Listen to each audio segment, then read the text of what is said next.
Bonjour à tous et bienvenue dans ce troisième épisode d'Addicting. Au sommaire, nous nous rendrons à la Convention internationale du tatouage de Bruxelles. En 4 ans seulement, Kim, l'organisateur, a fait de cet événement un incontournable de la scène internationale. Il est certainement le tatoueur français le plus connu du monde, créateur du SNAT, co-organisateur du mondial du tatouage où nous sommes actuellement pour le tournage de l'épisode 4. J'ai bien entendu nommé Tintin. Lui aussi, incontournable de la scène lyonnaise, Mathias Bugot nous ouvre les portes d'Art Tribal. Mais pour commencer, nous nous rendrons chez Léa Naon, à la découverte de ses œuvres, de son univers. Elle nous a reçus chez elle, à Bruxelles, pour une interview en toute sincérité. Vous êtes sur Addicting.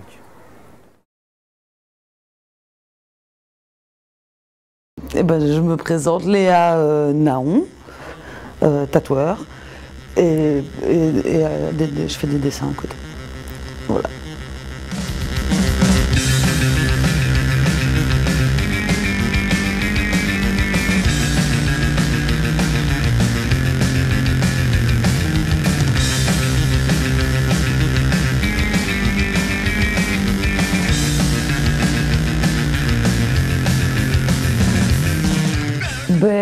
Moi, la manière dont je travaille en général, c'est dans le train. Donc ouais, c'est sur mes genoux.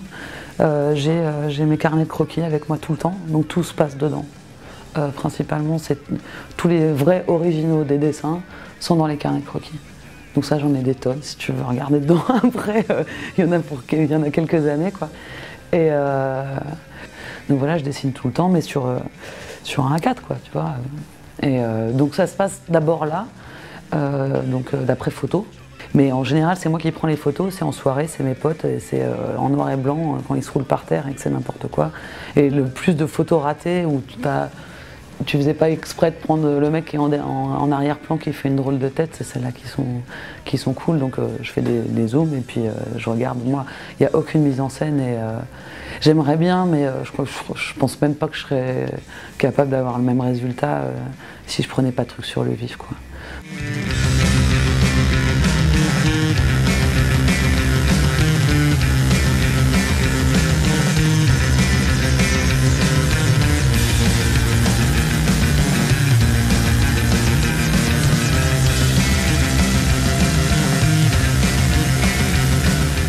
L'étape photo, elle est un peu obligatoire parce que même si je faisais poser des gens, t'aurais pas les mêmes regards, les mêmes trucs comme ça, tu vois.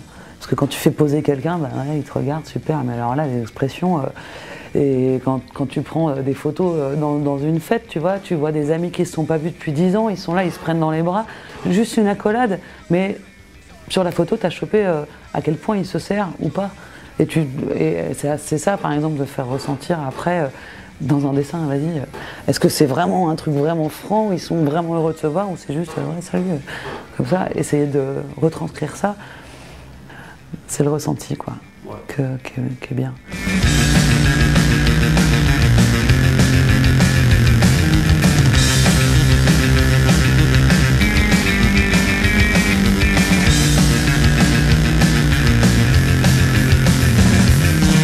L'idée de garder le croquis comme ça, ça n'a jamais été intentionnel au début. C'est juste que c'est la manière dont moi je dessine et qu'en effet, y a beaucoup de flemme là-dedans. C'est que voilà, retravailler le truc alors que je le trouve assez cool comme ça, ça renforce pour moi le côté mouvement, par exemple, le côté vivant en fait. C'est que le truc il est pas fini, je fais quand même une ligne plus épaisse pour garder les lignes qu'il faut garder, mais t'en as 15 à côté qui fait que ça vibre un peu. Il y a un côté plus vivant, je trouve moi, qu'un dessin super fini et super léché. Souvent c'est que j'ai raté une ligne et puis j'en refais une à côté et je me dis tant pis, ça fait partie du jeu, quoi. Je suis pas une imprimante, puis je suis pas Photoshop surtout, quoi. Ça peut renforcer plein de choses du dessin, ça peut renforcer un mouvement, ça peut renforcer une expression, ça peut renforcer un côté vachement dur. Après, il n'y a jamais de démarche, c'est jamais vraiment fait exprès. Et je peux jamais trop savoir où est-ce qu'elles vont finir les lignes et commencer, quoi. Puis après, il y a pas mal de flemme où genre, en fait, j'ai pas la place de faire un bras, je le laisse. Ou là, la position de la main, elle va être chiante, je laisse en croquis. Enfin, je laisse les traits finir, quoi.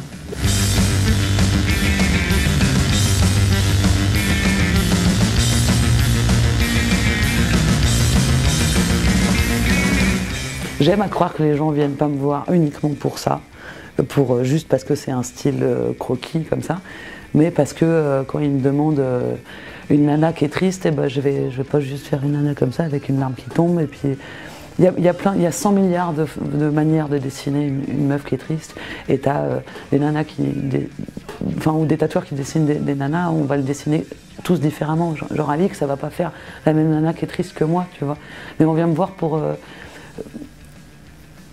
comment dans ma tête, moi, je vois la tristesse, par exemple. Voilà. C'est plus ça, en fait, ou un couple on me demande souvent des couples qui sont amoureux, tu vois. Alors souvent, on veut juste la pause autant m'emporte le vent, ou alors un baiser ou un truc comme ça, tu vois. Moi, un couple qui s'aime, c'est un couple qui baise, par exemple. Tu vois, donc on évite d'aller jusqu'au porno, tu vois. Mais bon, montrer quand même un truc un peu plus loin, un peu de passion, quoi, tu vois, un truc plus que le baiser figé hollywoodien, tu vois, un truc plus vrai comme ça se passe dans la vraie vie en fait. Donc la représentation du dessin par rapport à ça, ça part de trucs qui sont vachement plus loin que je trouve les flashs habituels de tatou comme ça qui restent un peu dans le propre comme ça. J'aime bien que même le dessin sans le style soit lui un peu crade et brut, quoi, qu'on parle de vraies choses en fait.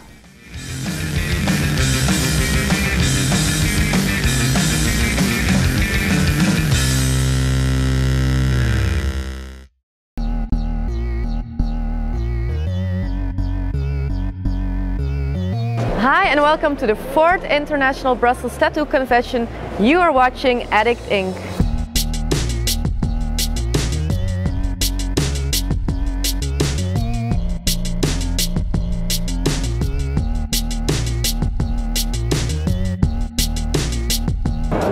Yeah, I'm Kim. I'm organizing the IBTC, the Brussels Tattoo Convention. And that's it, man. We started in 2010 in the Tour and Taxi in Brussels because there was not a real international convention in Brussels. Actually, in the whole Belgium there was not a high-class level of convention. And I'm a tattoo lover and a lot of friends in the tattoo scene, so I was thinking maybe I should put something up in Brussels to support Belgium, that the artists can come to Belgium too to represent their work in this country. I couldn't be there. Now you shouldn't be scared. I'm good at repairs and I'm under each snare, intangible. IBTC got 219 tattoo artists, about 9,000 visitors in the 2 days that passed, but we still have today. And the dates 7, 8 and 9 November next year.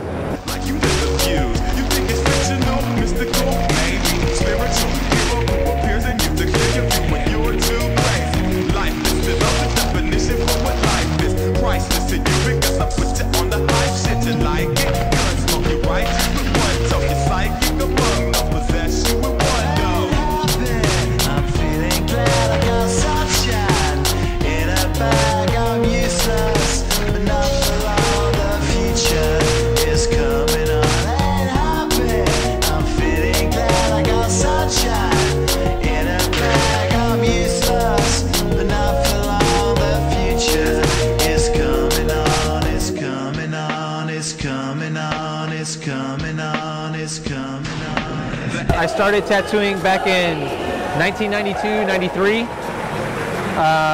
Moved out to Vegas for a few years, and now I currently reside in Orlando, Florida. I've always kind of done like my style of, I guess what you could say is new school tattooing. It's hard to really categorize my style of tattooing nowadays with so many different types of tattooing, but I would say it's the old new school. Be a mentor. A few rhymes, remember what the thought is. I brought all this so you can survive when law is lawless. Feel it. You know, when I started tattooing back in 92, 93, there really wasn't a title of new school. It was just a couple of us, you know, like me, Gunner, Joe Capobianco, Frank Lee, a lot of us at that time started kind of kind of fell into like the new school movement. Guys like Tony Ciavaro, we were just young kids doing cartoons. You know, we were basically taking a traditional style of imagery and just making it more animated. You know, and you know, I'm lucky, you know, fortunate to be kind of a part of that first growth in that. You know, but it's something that I've always really done. It's, you know, that style of artwork. The structure and the mind, corruption in the sky from this enterprise. Now I'm sucked into your lives through rust, so not as muscle, but percussion to provide for me as guides. Y'all can see me now. I wouldn't say that I'm famous in the tattoo industry. I would say that my name is known. I don't really, you know, fame is one, you know, I don't really know about that, you know, like to consider myself famous in an industry to where it's so growing and so much stuff. I wouldn't say that I'm famous, by no means, no.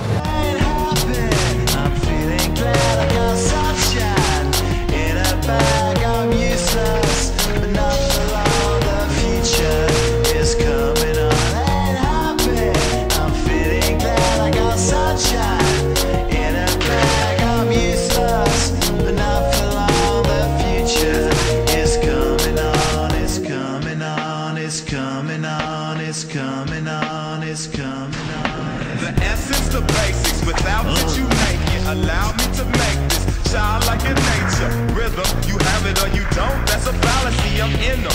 Every sprouting tree, every child of peace, every cloud and sea. You see with your eyes, I see the structure and the mind, corruption in the sky from this enterprise. Now I'm sucked into your lives through rust, so not as muscle, but percussion to provide. I ain't happy, I'm feeling glad I got sunshine in a bag. I'm useless, but not for long. The future.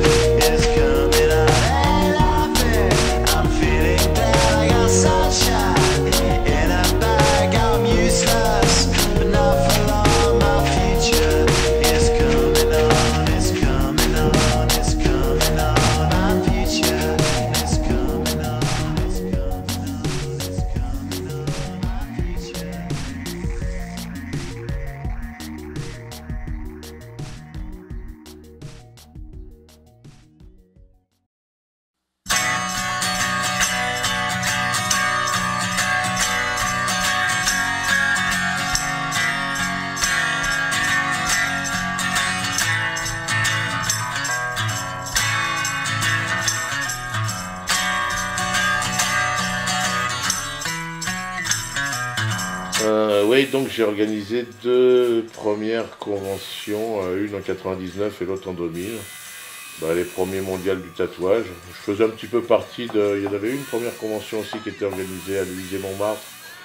Je crois que c'était en 91 que je faisais un petit peu partie de l'organigramme aussi. Et puis voilà, j'ai fait le mondial du tatouage après 2 années de suite, puis j'ai arrêté pendant 13 ans. Puis je le refais maintenant. J'ai eu envie de le refaire et puis après j'y pense puis j'oublie parce que faut vraiment avoir envie de le faire, parce que c'est vraiment beaucoup de travail. Et puis c'est surtout Pierrot qui m'a convaincu de le refaire avec lui parce que il est super efficace pour savoir faire tout ce que moi je sais pas faire. Donc moi je sais ramener des tatoueurs, je sais parler à la presse, je sais m'occuper de tous les rapports artistiques avec les tatoueurs. Je sais donner des directions ou avoir des idées ou donner une âme à un truc, mais toute cette partie technique de laquelle il s'occupe, qui est pour moi insurmontable, quoi. Sans lui, je serais incapable de faire tout ce que je fais. Et puis voilà, ça veut dire aussi les gens qui travaillent avec nous, comme Nini par exemple, ou tous les régisseurs qu'on a, voilà, toute l'équipe, c'est un travail d'équipe. Et sans ces gens-là, je pourrais pas travailler non plus, quoi. C'est pas uniquement pour faire du business, c'est aussi pour l'amour de la chose quand même. Je pense que c'est peut-être pour ça que ça se voit et que c'est toujours mieux, c'est que c'est pas une entreprise pour gagner des sous. C'est pas pour ça qu'on fait ça. Si on en gagne, bien sûr, tant mieux, on va pas cracher dessus, mais la raison pour laquelle on fait le mondial du tatouage avec Pierrot, je crois que je peux parler en son nom, c'est pas pour gagner de l'argent. C'est pas ça notre raison. Notre raison, c'est pour faire un beau truc, pour faire plaisir à la communauté, pour aller dans le bon sens de tout faire pour ce qui nous passionne et ce qui nous fait vivre, tout simplement.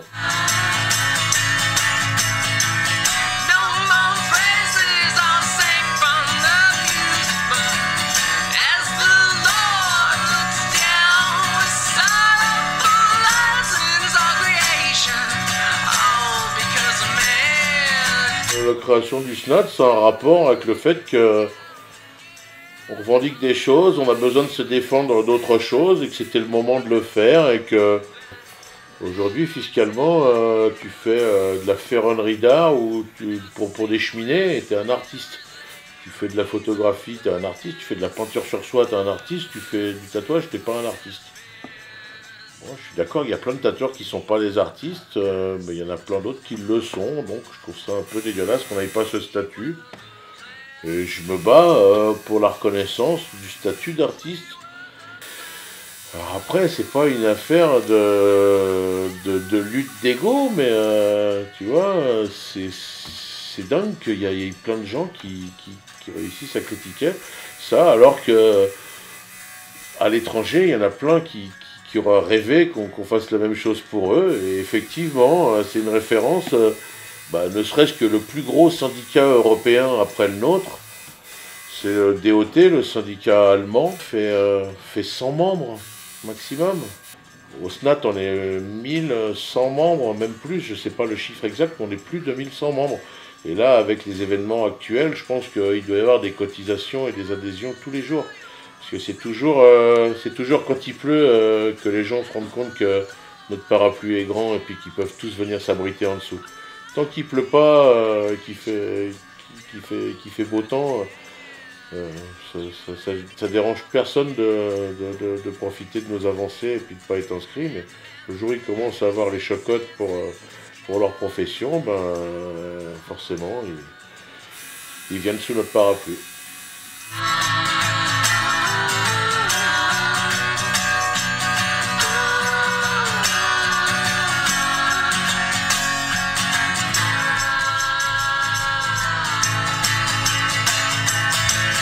Tous les gens qui sont sortis de chez moi, qui ont un talent, ça par contre j'en suis super fier.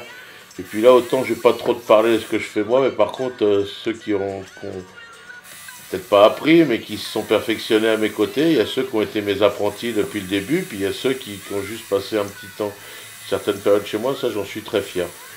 Que ce soit Blaise, que ce soit Isacha, que ce soit ceux qui sont encore ici, même Maud qui dépote tout, et puis Issa, il y en a eu tellement qui ont bossé chez moi, quoi, donc ça j'en suis super fier, et puis je remarque que c'est pas le cas de beaucoup de gens en France, quoi. Il y a très peu de gens qui peuvent se vanter de ça, donc ça effectivement le niveau des gens qui ont bossé, et ça a toujours été une condition sine qua non.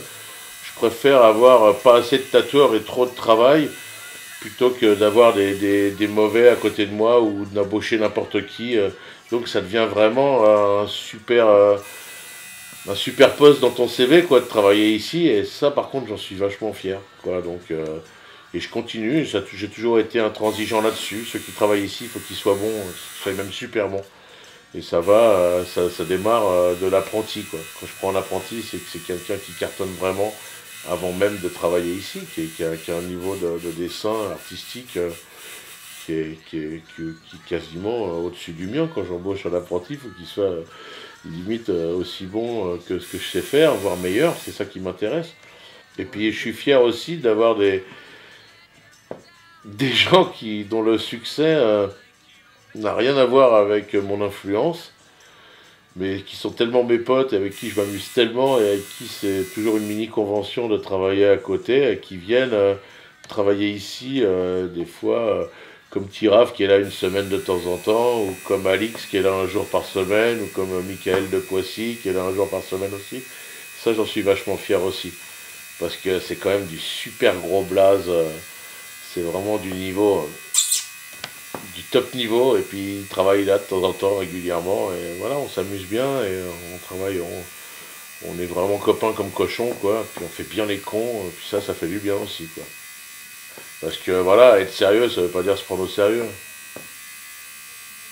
On peut être sérieux en ayant l'air de pas l'être.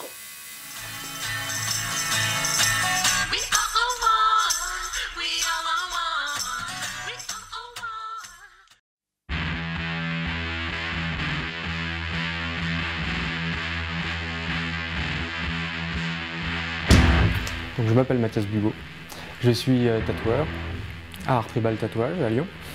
J'ai ouvert le shop en 1994, ce qui fait que je vais donc fêter mon 20e anniversaire de tatouage dans quelques mois, dans 2 mois.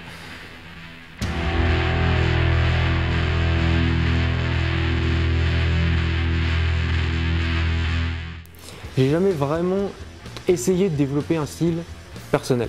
J'ai jamais voulu forcer quelque chose qui n'était pas naturel.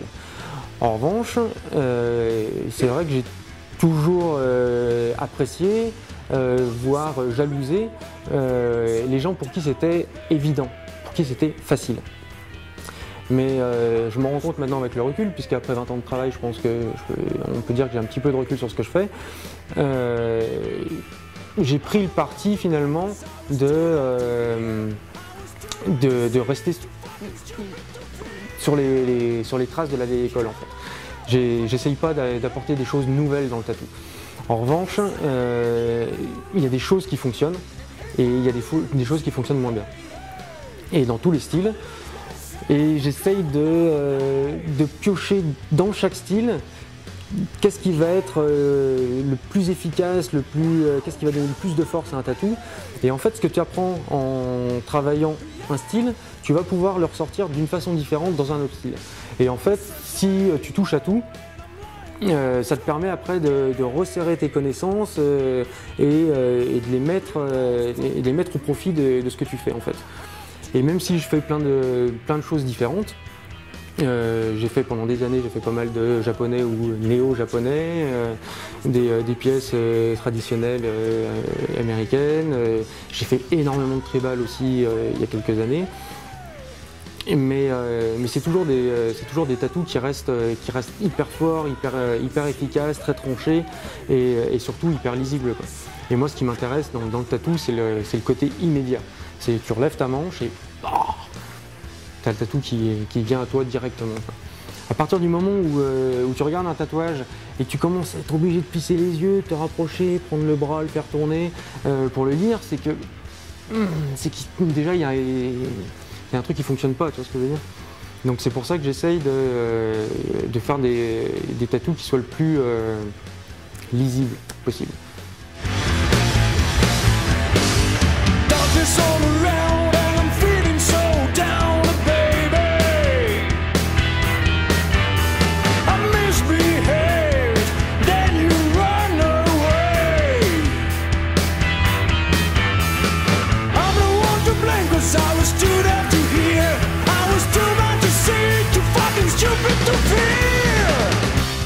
Pour chaque pièce, je vais d'abord avoir un premier entretien avec mon client qui va nous permettre de voir quelle option on prend, de discuter du projet, de la taille, du fond, de la forme, tout ça. Et directement, je fais un croquis sur le corps, mais vraiment les lignes directrices, les masses, les mouvements, ce qui me permet, comme je fais que des grosses pièces, c'est toujours des tatous qui tournent, qui subissent les déformations du corps, les articulations. Et d'ailleurs c'est ça qui m'intéresse dans le tatou, c'est que ça soit, c'est que c'est posé sur le corps et que c'est vraiment vivant et que ça se module avec la vie, avec les mouvements, avec les muscles. Et ça, dès que tu fais un tatou qui est de grande envergure, qui va prendre de la place sur le corps, tu peux pas passer à côté de ça. Sinon, tu fais des erreurs, tu vas avoir des mouvements qui vont pas fonctionner.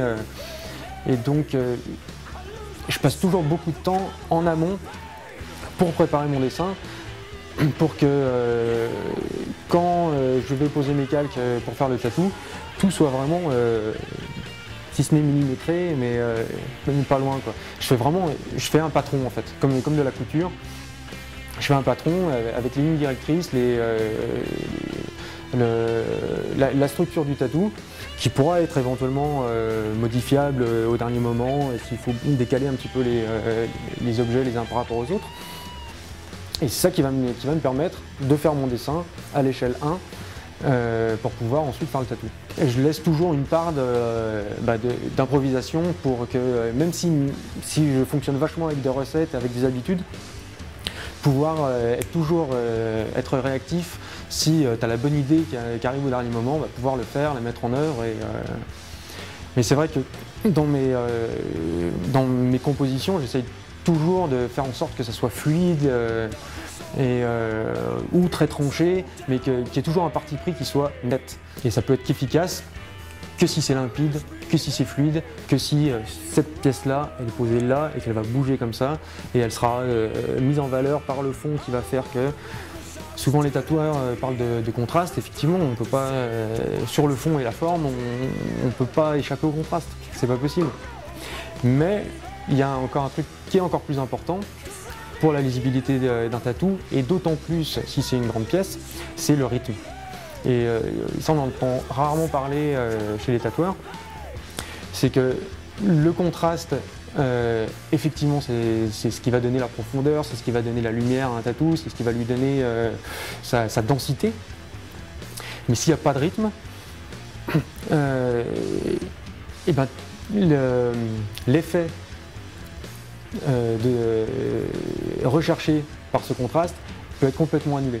Et quand je parle de rythme, et surtout sur des tatous qui vont être en monochrome par exemple, c'est que sur le même tatou, une zone ou une pièce serve à celle qui est à côté. Et réciproquement, ce qui fait que tous les détails d'un tatou vont pouvoir ressortir l'un par rapport à l'autre.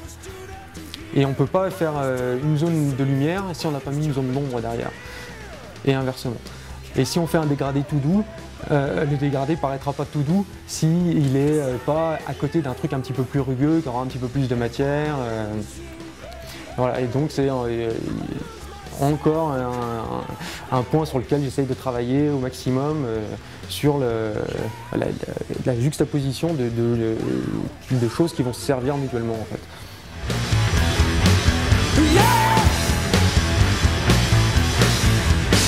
No sunshine anymore, and I'm lying on the floor again. You don't forgive me, then I have to pay. Donc l'évolution du monde du tatou en France, effectivement, bah, c'est indéniable, hein, ça a bougé énormément. Est-ce que c'est bien, est-ce que c'est pas bien, j'aurais du mal à juger en termes de qualité, tu vois ce que je veux dire. Je peux pas émettre un jugement de valeur sur ce qui se passe. Dans les choses positives, on peut forcément noter qu'il y a plein de jeunes tatoueurs qui arrivent maintenant et qui tatouent depuis 4-5 ans et qui font des super boulots. Comme tous les anciens, malheureusement, je vais vous parler d'Internet. Internet, quand j'ai commencé, il n'y avait pas Internet, donc ça ne circulait pas aussi vite que maintenant. L'avantage, c'est que l'information circule. Le revers de la médaille, c'est que du coup, tout va trop vite. Et le tatou, c'est quand même quelque chose qui est pas fait pour aller vite, c'est quelque chose qui reste, c'est quelque chose c'est long à faire, c'est laborieux, et pour le tatoué et pour le tatoueur, et ça dure une vie. Donc c'est vrai que je trouve ça toujours un petit peu dommage qu'une pièce qui a été faite par des dizaines d'heures, avec passion, avec acharnement, passe une heure sur Instagram ou Facebook et après tombe dans l'oubli directement. Hey, yeah!